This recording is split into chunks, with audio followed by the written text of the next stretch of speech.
because I do 1,300 crunches and sit-ups 4 times a week. What's a dose? Can you translate for us? Winner of the gold medal and the champion golfer of the year is Ernie Els.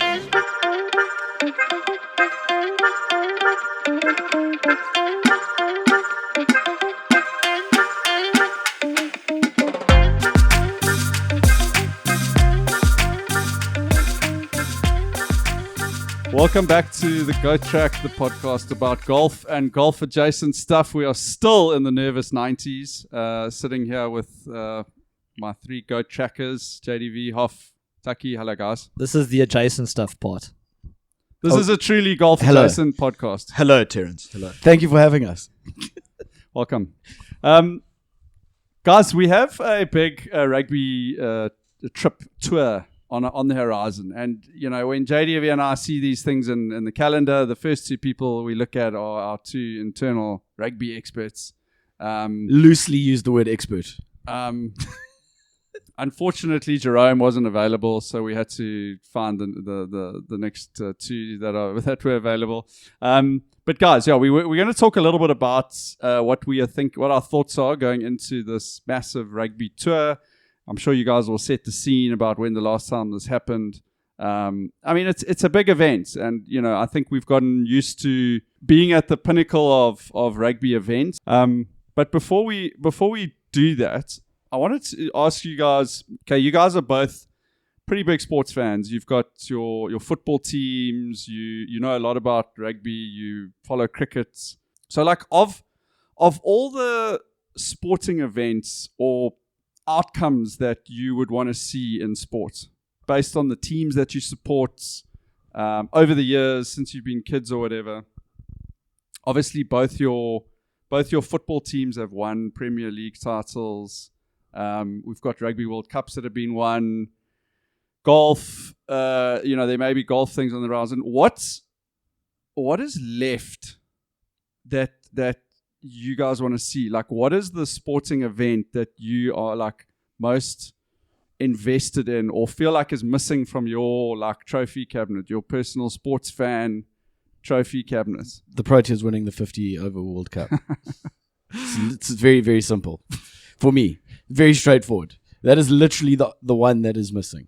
If they win a 50 over Cricket World Cup, then I'll be a happy man. Okay, so I would say that would also be my answer. Where does the T20 World Cup fit into that? No, I don't think the T20 World Cup's not very significant for me, to be honest. It's that 50 over World Cup, that one that we've still hurting. Yeah, it's a really good question though. And the Sharks to win the Super Rugby. I think bring back Super Rugby. I think 10 years ago I would have said Proteas winning the 50 over World Cup. I think T20 cricket has ruined ODI cricket and therefore ruined how that World Cup is perceived now. Yeah. Which is sad, like super sad. So, but it's an interesting question, and I think your last comment there, Tucky, is exactly it. Like, bring the heydays of Super Rugby back to Super 12, and so then the Sharks can win, and then let the Sharks win. You know, that's kind of it. Alternatively, it's all hypotheticals because alternatively, it's like bring the Curry Cup back to its like great heydays and win that. Like, that used to be the pinnacle, and I just wish it was the pinnacle. But your team, you've seen your team win that when it was at a so pinnacle. probably like Super Rugby, but not Super Rugby where it finished. Like, Super I don't want to see like the Sharks playing the Sunwolves in week 720 of Super Rugby. But I mean, Super Rugby's not going to happen anymore. No, it won't. But yeah, I mean, I think the answer would have been the 50 over World Cup for me, but it's not anymore. Okay. So maybe for me personally, it would probably be like a treble for Liverpool. I haven't seen a treble. That would be nice, or even a quadruple. Jesus, optimistic. It is very optimistic, but I mean, isn't that the question? So that's probably where it heads for me, which is actually a little bit sad. Yeah. No, the reason I was thinking about it is because, you know, you look at the Soccer World Cup that's just been had, and you've got the England fans who still harp on their what is it, 66 Soccer World Cup. And you think about guys and you listen to sports fans in the US who literally can sometimes wait their entire lives, and their team might have a chance to win like one Super Bowl or one 100%. World Series. And you just have to look into like Wikipedia, some of those American sports teams, if it's an NBA team or NFL or whatever, Major League Baseball, like some of those oaks, like the last time their team won something was like the 40s. Good. Something like that. So it does happen. I mean, I did experience it a little bit with Liverpool, like following Liverpool. Obviously got 2005 Champions League, which kind of gave us something to celebrate for a while, but there was some dark days, which we didn't look like we were going to come out of. So Yokes were cock. We were super shit, super shit. So that was very satisfying when we won that a few years ago, and then obviously when we did win it was COVID, and we were like, everyone's putting an asterisk on it. So then we won the second one. I think that was where it was like, okay, and then now we can celebrate, So the fact that mine is not South African based is like a little bit sad. It's embarrassing. I think for me, the winning a test series in Australia was a big one for a while in cricket. But then we went and won like 3 in a row. Yeah. Something. JDV, have you got anything to throw? I know Yeah, I mean, squash. I was about to say, South African squash player winning gold at the Commonwealth Games. Paddle. The Paddle World Cup.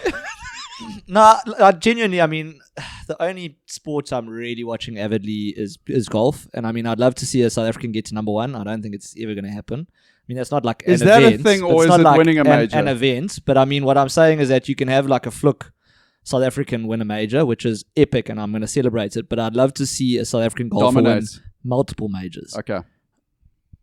Like Ernie was, but Correct. yeah, obviously he had Tiger. Is there anyone that you've earmarked?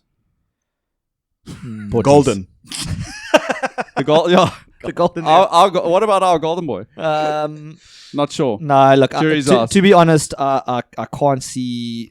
I mean, who's the amateur? I mean, he's Christian Maas. Christian Maas, maybe. Yeah, he might kick on, but the problem with I golf think these dominates. days I don't think dominates the right word. The problem with golf these days is that it's so much harder to see like a generational type talent, because the talent pool is so deep that you just don't really know if these guys are. Whereas like an Ernie, with his mullets and that, when he was like 16, but I also 17, was just dominating. I also think looking back, and now we're going back into golf rather than golf adjacent, but looking back, like I don't think we realized how lucky we were when Ernie was at his peak. And we had the Goose was also like 100%. But like Ernie was up there week in and week out, winning golf tournaments, dominating, winning majors, but always in the hunt for a major as well. So that's an important factor. Yeah. Now and it's what South African is even playing in the major. Yeah. Well, look, we did, up until not that long ago, we had Louis had that, both had won a major, but then also had numerous runs at majors. Brandon Grace was also always knocking on the door for a couple of years. Not quite as much as Louis. Like but what I'm saying is that two playoffs. And finished second like 4 times in the space of like 2 years. So yeah, that's a good shot, JDV. Just competitive dominant. A top 5 South African golfer would be enough. Yeah. So the reason I asked that is because obviously we've got this interesting tour that's coming up with the All Blacks, and I was wondering, it's because it's almost feels like a once-off. It's not maybe something that we've had on our as like in our pantheon of trophies, But where does this tour sit for you guys relative to like do we view this tour in the same lens as like it looks like we have been planning our rugby for the last 6 or 8 years, which has been it's just another step towards a World Cup, or do you guys see this as like almost like a Lions tour? Yeah, I was just thinking that you could almost put it on the same pedestal as a Lions tour, just because of the significance. Which I think it should be. Like I would actually like us to switch off from the World Cup. Yeah, as much as I want us to win the next World Cup, it's kind of like. We've done that. I think it's also like, I agree, definitely Lions tour vibes because of the significance, but also because of the uniqueness of it. Like back in the day, this is what happened. Well, you think about it. You would tour. You would take a Dirt Trackers team, which is your B team.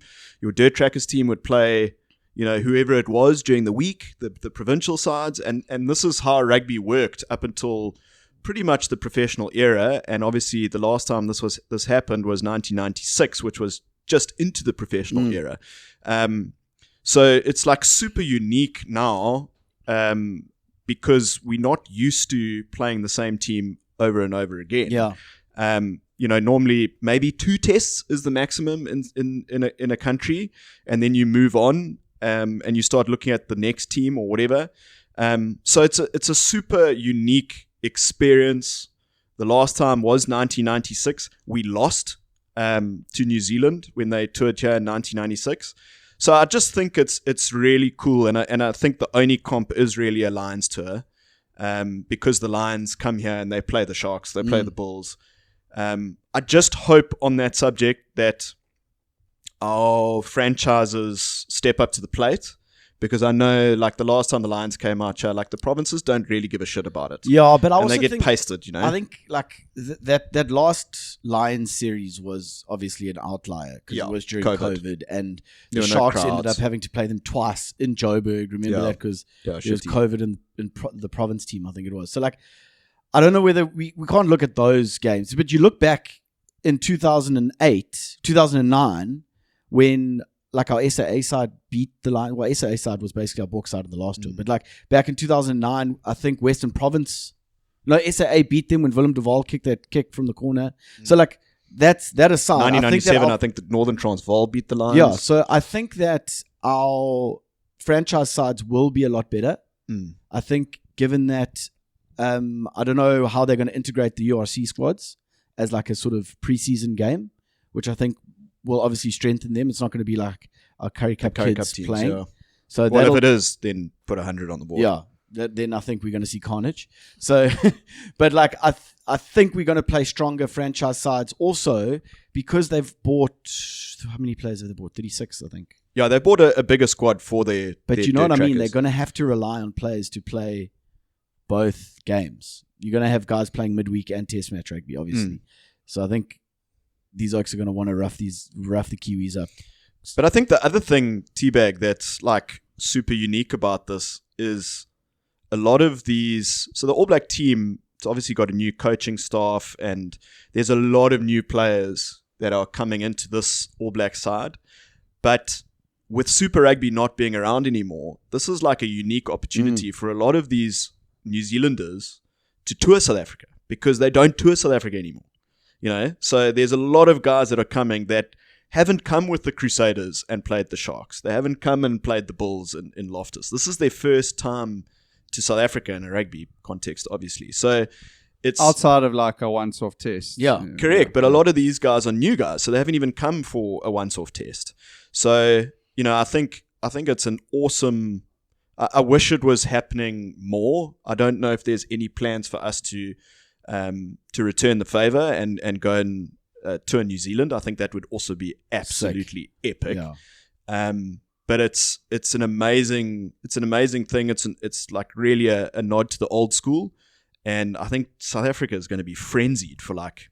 How did it 4 or come 5 about? weeks. I mean, I know you said it sort of went away as the professional era came in. Who bought it back, and what was the thinking behind it? I think it's just it was a conversation Yeah. It's between a money spinner. between the two literally what it unions is. to go, look, South Yeah. Africa's on a high, New Zealand's always on a high from a world stage. Let's take Do you advantage want of lots this. of money? Yeah. Well, if you yeah, guys you look at exactly. it, they're playing the last test in Baltimore. Yeah. Like, it's just, if that's not a. So it's 4 test matches, 3 of which are in South Africa and 1 is in Baltimore. So you look at it. So they've canned the rugby championship for this year. Australia are beleaguered. But we've said, okay, you know what we'll do? We'll go to Argentina and play you guys once, and then we'll go to Australia and play you guys once, just as like a little Nod. sorry, but we're not sorry. Yeah. You know what I mean?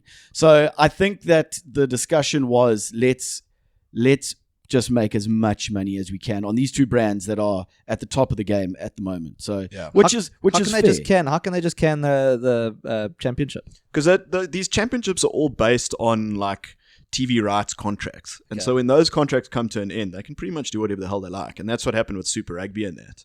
And I think South Africa and New Zealand just looked at Argentina and Australia and were like, sorry guys, like you guys We're aren't, out, yeah. you guys aren't the money spinners, we are, you know. So hang on, is it cancelled No, completely? no. It will come back. Oh, The so rugby it's championship- like, okay, we're using this like a break. opportunity. Yeah. We're on a break. Yeah. We're taking a gap year. Yeah, we we don't need we you guys for this separated. year. We'll see how much money we make. Well, that's it. I guess that's going to be an interesting thing to see at the end of this whole thing, how much money they do make. And then they can be like, well, every 3 years, we're going to have this series. That would be We got a epic. tour. We're going to screw you Well, guys. every- Can tour, you guys Like can go every to each 4 other. years, like the Lions would be epic if you alternated it. It means that, you know, every 8 years you have a home tour. You Yeah. know? Yeah.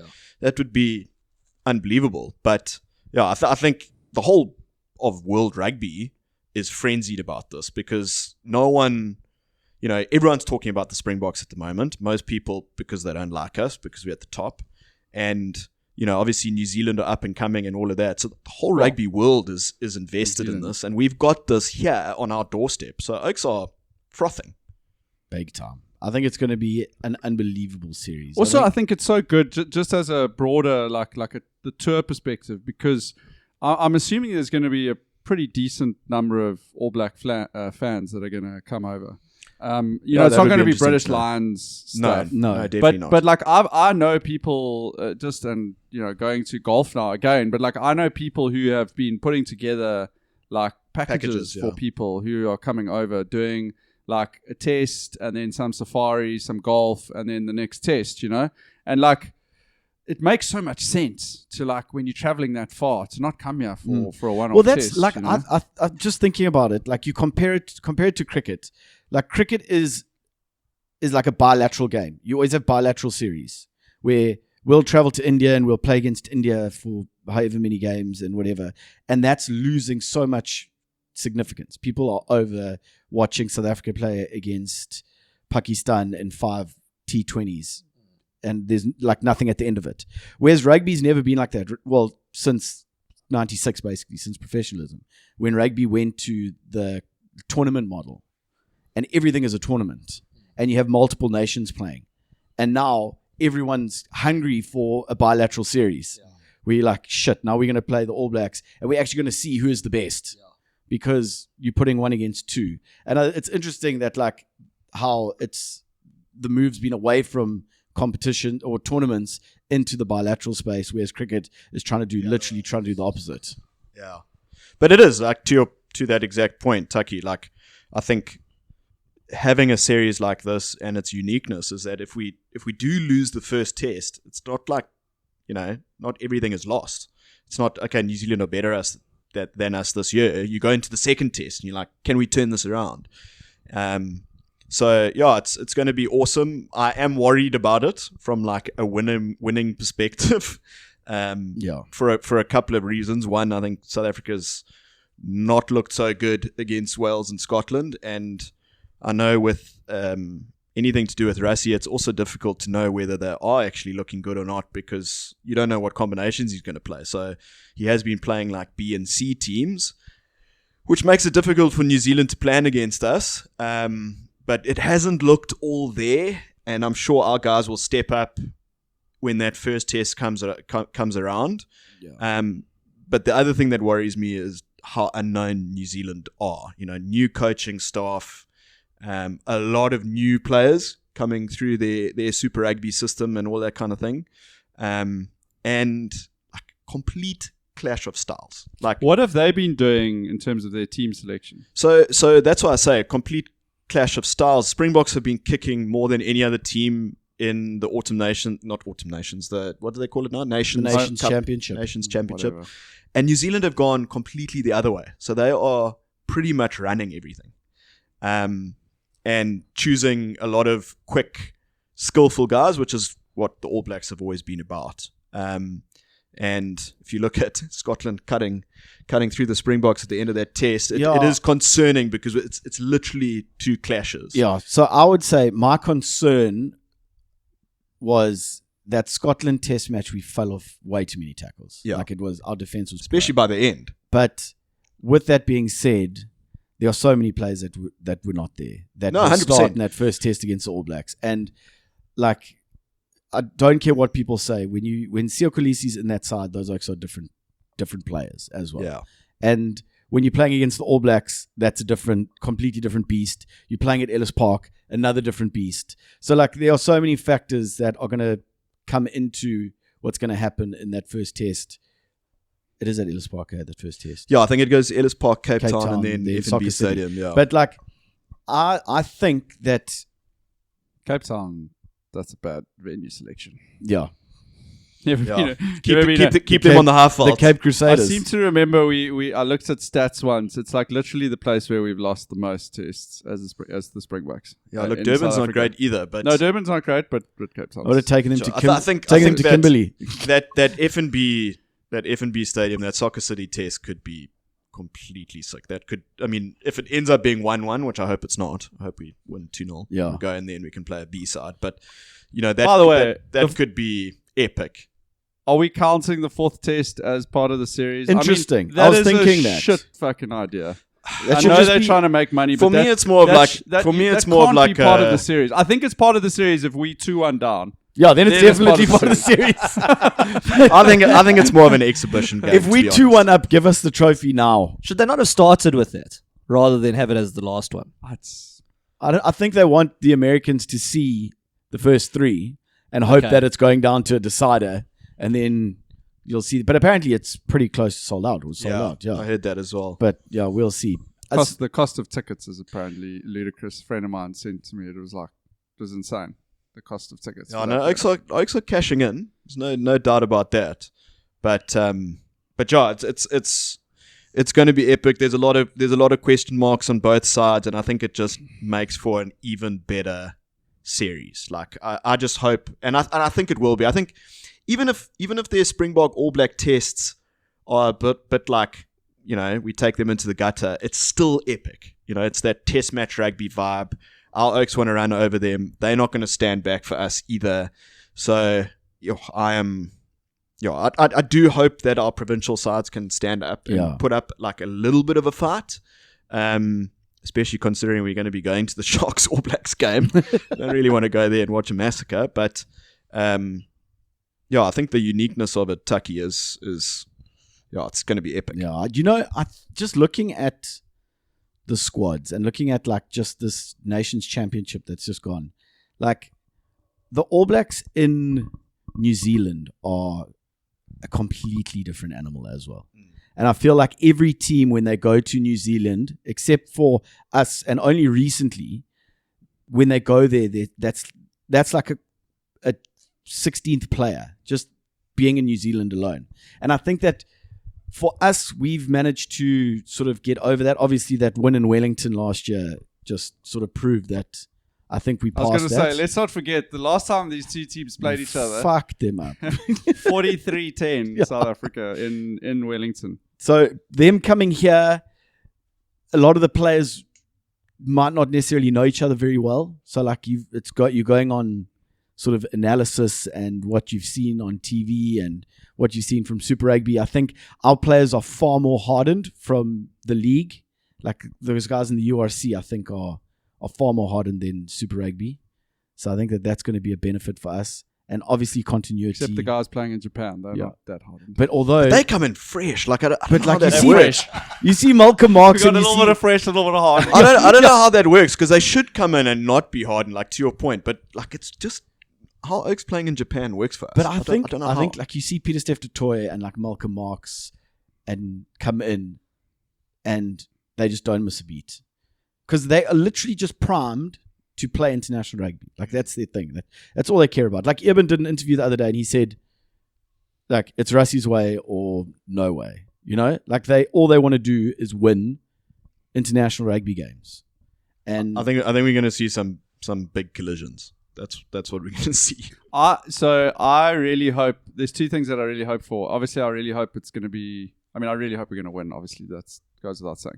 But I really hope there's going to be, especially in the first test, just like a little bit like some Niggle, yeah. and like some big like contentious issue, which will no doubt, because that's what you want in a series, And then I really hope there's like some scandal, I hope that New Zealand Dirt Trackers team after their last provincial game goes out and gets like super fucked. Someone gets found like And, sleeping in a taxi. Or like driving a golf cart down the N1 highway. I reckon you might find that there might be a bit of I think food poisoning as well. Like Susie. There's got to be something like that on a tour, like especially a rugby tour. It's a long tour as well. Like, let the boys play. Do you know what I mean? Let the guys out. Like, there's got to be some scandal. Maybe Oaks get in a punch up in a Pretoria nightclub or whatever it is. Burn the hotel Just lobby down. give them a little bit of grace. I think that always makes a good tour. What is the like New Zealand a good thing? headline. No arseholes. What is their thing? No dickheads. Yeah, no dickheads. So I don't think they're going to be doing anything like that. Boring. I We need don't some know. dickheads. Bring back the decades. And then okay, so who do you think's our standout player is going to be? Cheers and If I had to Colby. put you on the spot. Look, the competition or the positional rivalry that I'm hoping will play out, because there's some injury doubts, is at 10. So New Zealand have a young 10 called Ruben Love, who's come through, like unbelievable player, running rugby and all that kind of stuff. And we've obviously got Sasha, but Sasha's working his way out of injury. So I really hope that Sasha Feinberg and Gomazulu recovers from injury so that we can see a Sasha versus Ruben Love contest. I think that will be epic. So that's what I'm hoping for. Is the battle of the 10s there, because we've got about 14 10s that we Yeah, he'll start against Argentina. Really? And then we'll see how he goes. And then if he doesn't start, I think Andre Pollard starts the first I test. didn't realize we had Rusty on the podcast. In my opinion. Yeah, Anyone I've else? already made the decision. Tucky, anyone else stand out for us? Look, You think? I mean, it's going to be interesting in how we start with Sia Kolisi. And obviously Paul de Villiers was like the shining light of the Nations Championship. Came into that England game literally like, well, Rassie says like... off the stand. That's what Rassie says, but he probably knew he was playing on about Wednesday. And just shot the lights out in all three of those test matches and is really pushing Sia properly. I think Sia starts that first test just because of the significance of it. But it'll be interesting to see how they go going forward. Like if we win the first two, then you say, well, okay, cool. Let's see how we go with Paul de Villiers. Give him some experience against the All Blacks. But like as Hoff said, Sasha Feinberg and Gomezulu, this will be the ultimate test for him. Like he's passed every single test so far, but this is the ultimate test. Which is tough because he's coming back from injury, but he's a generational talent. And if you listen to any sort of New Zealand based media or podcasts, you hear them talking a lot about Ruben Love as well. So yeah, I think that's where the contest is, JDB. Is refereeing still a big thing? I know that like in some of the World Cups and some of the previous, have they managed to sort No. the rules out to the extent No. that refereeing is not going to be? I think controversy TMO, possibly. like where the TMO comes in and how they come in, is still up in the air. So It's we're going to actually- see yellows, we're going to see 20-minute reds, and I think that's where the controversy is going to be. Like, is it a straight red? Is it a 20-minute? That's exactly. We've been seeing it now in the rugby. What's this thing? Nations Championship. It's just how the referees have got to a stage now where they don't want to make big decisions on the field.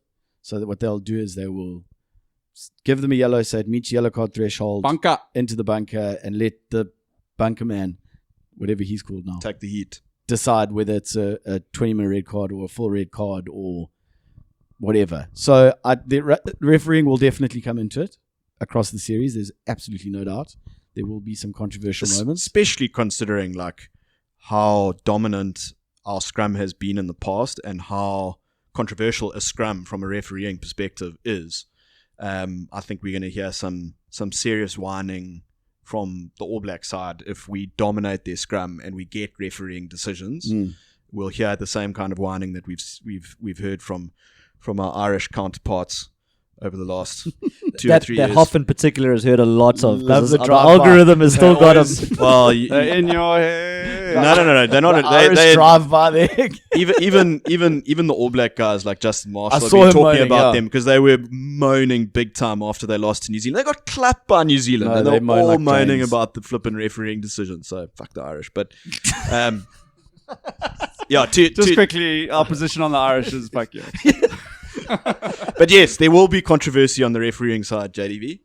But I think it's in a better place than when we definitely in a better started place. the last Rugby World Cup. Because 100%. remember, that's when we were first doing the oak. You just tipped his head and he was. Well, I think I think they've learnt a lot. I think there's still an element of like, you know, you make a tackle, you like nick the oak's jaw with your shoulder or whatever, and now it's this big thing. And I think the controversy around it is some TMOs will yellow, some will 20-minute red card, and there's no consistency there. But it is in a better place, definitely in a better place. That is the thing, is that there isn't consistency. But that's what you've got to realize, is that refereeing ultimately, to a degree, is subjective. And it's how the referee interprets the law. And I think that Rassie has been unbelievably good when he brought Yaku Paper in, is that they've seen that. And so they understand, they've tried to understand how different refs react in different situations. Like this ref is a little bit more lenient on the offside line. This ref isn't. This ref is will penalize you at the breakdown. So I think that they've thought about that so much that every ref, they know exactly how to react to each ref. And I don't think other teams have done that. They might have, but I don't know. Well, I think to your point, Tucky, South Africa or the Springboks in general in World Rugby have gone from that team that will just do the stupidest shit on the field and get stupid red cards or yellow cards or penalties to the opposite. Yeah. You know, every now and then we'll get a Ben Jason Dixon who goes and just puts his head into someone. But, you know, apart from him, we're pretty good at managing referees and then dealing with whatever the consequence is that comes of it. I mean, if you look at that tour that we had to the Northern Hemisphere last year, I mean, we got dicked by referees. We had some horrible decisions and we just got on with it. And I'm sure if we had lost, Rassie would have made a video and leaked it, but we didn't have to get to that far. But there's definitely going to be refereeing controversy in this tour. Yeah. Absolutely no doubt. You can put money on that. Where can I put money on that? With I'll Golden. speak to you afterwards about that. Guys, that was comprehensive. Thank you. So what's the result? Thanks. Can we go around the table and get some test match predictions? Starting with Jacques. Let's start with Jacques because let's not give anything away. What do you think? I'm going to say... Don't forget, this is the guy who, when we do spread betting at the rugby, always bets on the other team. Yeah, he does. He does. Careful. I'm going to go 3-1 to the Springboks, and I think the one that we lose will be the Baltimore one. Nice. Okay. I like that. Yeah. Sure. I think it is a tough one. I wasn't even going to include Baltimore in my predictions because I think it's an Should we only do 3? Let's just do local. I think it's an exhibition. I think we will lose a game. I don't want us to lose a game, but I think we will lose a game. I'm not going to predict where. But I'll say 2-1. Yeah, I think everyone is pretty unanimous on 2-1. It's where the loss comes. Do you reckon we're gonna zing them 3-0? Look, I think we might lose going the on first Terrence's. I'm thinking we might lose the first two. Going on Terrence's, stats in Cape Town. I think we'll win the first game, Ellis Park. Lose the second game and win at Soccer City. I know what I said earlier, but also, and I'm now contradicting myself completely. The All Blacks know how to win at Ellis Park as well. They know how to win almost everywhere. Yeah, fair. Fair. Except for... By the way, I think Peter Steph Totoy is going to eat humans. I think this is going to be the pinnacle of his rugby career. Do you think Geordie Barrett gets on a plane and he's just I think Peter Steph Totoy is going to empty the tank this tour, and I think Oaks are going to be hurting. I hope so. I honestly think he's going to be the difference between the two teams. So that's my prediction. Player of the series. Player of the series. Yeah, Player of the series. Peter Steph. Yeah. Okay. I'm happy with that. Malcolm Marx. Paul de Villiers. Jeez, that is left field. Paul de Villiers. He's hoping that he plays. No, he's surely going to play. Oaks. He is so disruptive. He has to at least come off the bench. Do you know what's wild about Paul de Villiers? Is that he goes against everything that South Africa knows about a loose forward. He's short. He's not a line-out option. We almost had the podcast wrapped up. The boys got into the weeds. Yes, Tucky, sorry, carry on. But he is a phenomenal player. Okay, so who's your player of the series? Malcolm Marks. Okay. Joe? I'm going to go with what Tucky shouted out earlier and say Cheslin Colby. Nice. All right. All right. Go Boca. What pod luck. end. Thanks, guys.